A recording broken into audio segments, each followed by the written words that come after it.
എന്നാലും തരൂർ ചെയ്തത് വല്ലാത്ത ചെയ്ത്തായിപ്പോയി. AICC ഓഫീസിൻ്റെ മുന്നിൽ വിളിച്ചു വരുത്തി ഗ്രൂപ്പ് ഫോട്ടോയൊക്കെ എടുത്ത് തിരിച്ചയച്ചതാണ്.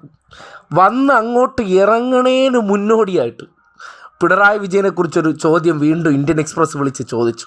ഉള്ളിൽ പിണറായി വിജയനോട് വല്ലാത്ത ആരാധനയുമായി നടക്കുന്ന തരൂർ പറഞ്ഞ വാചകങ്ങൾ, ഓരോ വാക്കും സതീശൻ്റെ സുധാകരൻ്റെ നെഞ്ചത്തടിച്ച ആണിയെന്നല്ലാതെ മറ്റൊന്നും പറയാനില്ല.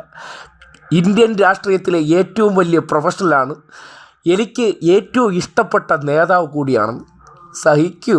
I do respect Pinarayi Vijayan. I think he's a very efficient and serious person. And I have found in all the issues that I've dealt with him, he's a no-nonsense person.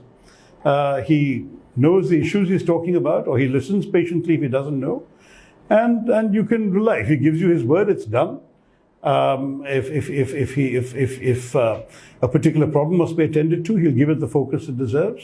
He's a very professional person. In fact, in many ways, he is unusual for an Indian politician in that he is so professional in his attitude to work. I'm sure that he has his ideology and so on, not in his party. I don't see all of that. But I see him as a chief minister, and I go to him as an MP, and I have this issue, that issue, whatever. I found him very, very straightforwardly accessible.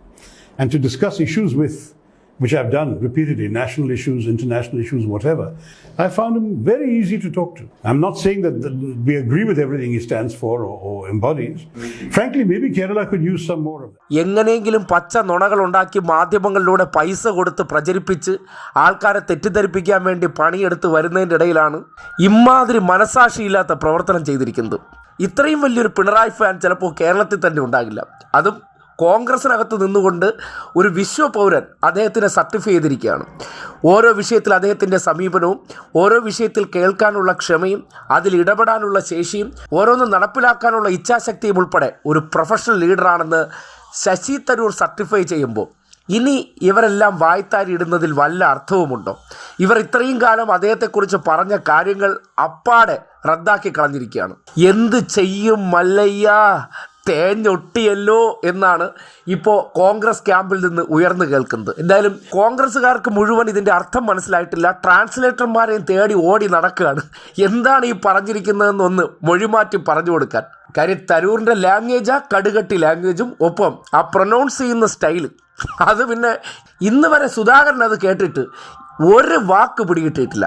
സതീശനെ സംബന്ധിക്കുന്നിടത്തോളം ആണെങ്കിൽ മേലെപ്പറമ്പിൽ ആൺവീട് എന്ന സിനിമയിൽ ജഗതി തമിഴ് പഠിക്കാൻ വേണ്ടി ബുക്കെടുത്ത് വെച്ചുകൊണ്ടിരിക്കും പോലെയാണ് dictionary ആയിട്ട് ഇന്നലെ രാത്രി മുതൽ ഇതിൻ്റെ പുറകിലിരിക്കുന്നത്. ആ ഓരോ വാക്കും ട്രാൻസ്ലേറ്റ് ചെയ്ത് വരുമ്പോൾ മിക്കവാറും തെരഞ്ഞെടുപ്പ് കഴിയും. എന്തായാലും കാര്യങ്ങൾ മനസ്സിലാക്കുന്നവർക്കും ഇംഗ്ലീഷ് ബോധ്യപ്പെടുന്നവർക്കും വളരെ വ്യക്തമായി മനസ്സിലായിട്ടുണ്ട് എന്തുകൊണ്ട് മൂന്നാം തവണയും കേരളം പിണറായി വിജയൻ തന്നെ ഭരിക്കണമെന്നുള്ളൊരു പൊതുവികാരം ഉയർന്നു വരുന്നു എന്ന് പറഞ്ഞാൽ പ്രൊഫഷണലായിട്ടുള്ള, ലോകം കണ്ടിട്ടുള്ള വിശ്വപൗരനെന്ന് കോൺഗ്രസ്സുകാരും ഈ നാടും ഒന്നടങ്കം പറയുന്ന ഒരു വ്യക്തി പറയുകയാണ് അദ്ദേഹത്തിൻ്റെ ക്വാളിറ്റിയെക്കുറിച്ചും ഒരു ഭരണത്തലവനെന്നുള്ള നിലയ്ക്ക് അദ്ദേഹം ഓരോ വിഷയത്തിൽ ഇടപെടുന്ന കാര്യത്തെക്കുറിച്ചൊക്കെ പറഞ്ഞ വാചകങ്ങൾ വെച്ചിട്ട് ഒറ്റ വാക്കിൽ തന്നെ പിണറായിയെ വീണ്ടും വിളിക്കാം ദ ക്യാപ്റ്റൻ. ഒരു സംശയമില്ല. അത് കോൺഗ്രസ് ക്യാമ്പിൽ നിന്നുള്ള ഇത്രയും നല്ലൊരു ഗുഡ് സർട്ടിഫിക്കറ്റ് ഒരു ദേശീയ മാധ്യമത്തിലൂടെ പുറത്തേക്ക് വരുമ്പോൾ ഇതിനേക്കാൾ വലിയൊരു പൊൻതൂവൽ ഇനി എന്താണ് പിണറായിക്ക് കിട്ടേണ്ടിയിരിക്കുന്നത്? ഈ ഒരൊറ്റ വാചകം മതിയല്ലോ തെരഞ്ഞെടുപ്പിൽ എന്തുകൊണ്ട് പിണറായി വിജയൻ തന്നെ കേരളം ഭരിക്കണമെന്ന ആവശ്യത്തിനുള്ള ഉത്തരം കൂടിയായി മാറിയെന്ന് വളരെ വ്യക്തമായി പറയാൻ കഴിയും.